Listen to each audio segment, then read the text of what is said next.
Hi guys, Joseph here. Today I want to share with you about Housing Development Act and how it can be benefit the home buyer. So the first thing about that before we go through it, the Housing Development Act is actually only cover for certain property. First off is the residential landed property, and then you also have service apartment, condominium, and also Soho that's under covered by the HDA. So let's say if you are buying shop lot, there's commercial purpose only, then unfortunately this is not covered by Housing Development Act. I will do about 7 benefits that is going to benefit the home buyer. So the first thing is defect liability period. Defect liability period basically means it's a warranty from the developer to home buyer. Usually it's about 24 months. So within this time frame, you have the right to claim for any damage that's the defect or any construction defect from the developer. So the first thing is very important before when you get the key.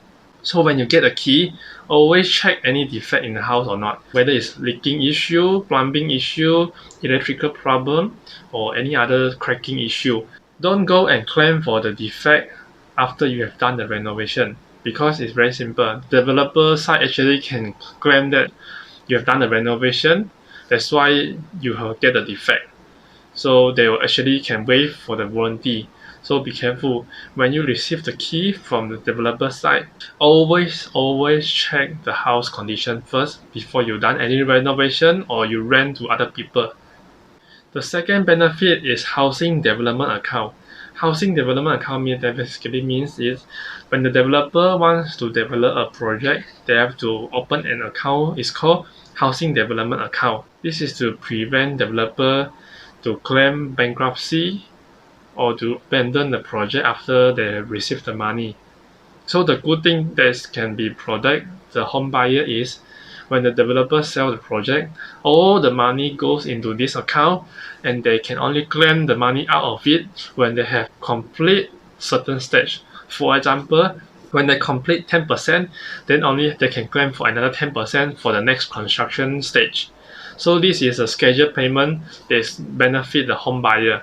So you will not face that the home buyer pay all the monies to the developer and then they run away after that. The third benefit is Homebuyers Tribunal. A tribunal to address all the home buyer dispute and conflict between the developer and the home buyer. Most common conflict is liquidated ascertained damage, which we call it LAD lah. LAD means when the developer promise to give this property to you within 24 months or 36 months, but they have make it late. So let's say they make it late for about 6 months or 1 year, then they have to pay for the late delivery interest lah.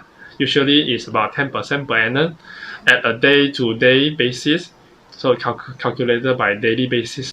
One thing that is good is this tribunal court doesn't require to hire a lawyer. You can also claim for up to 50,000 of the damage from the developer side. The fourth benefit to home buyer is Schedule G, Schedule H.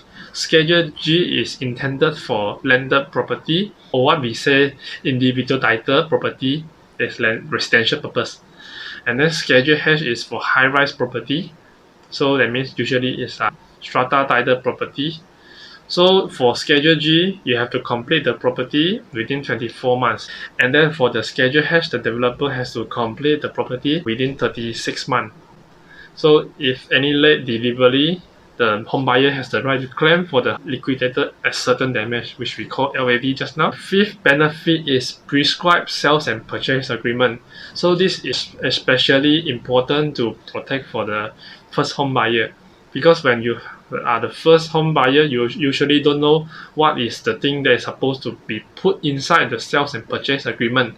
So if the property is under HDA, you has actually get a standard format for the sales and purchase agreement.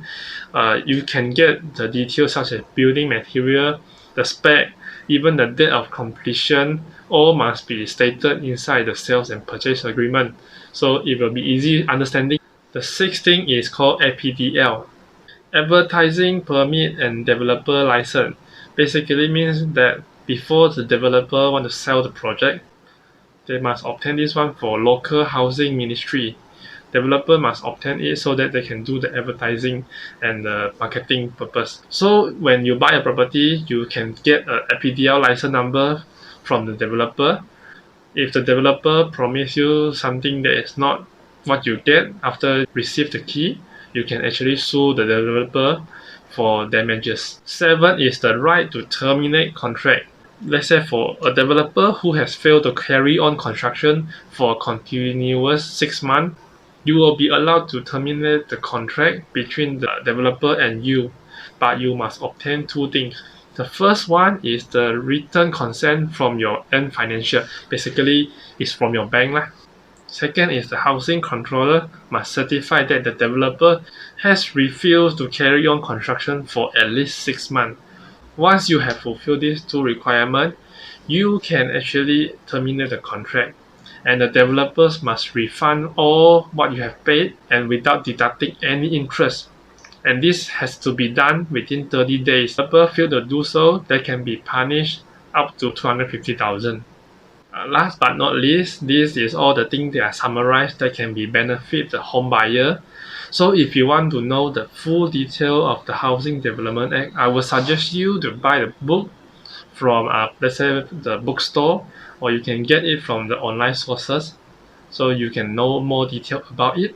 If you find this video helpful, please leave a comment and let me know what you think about this video.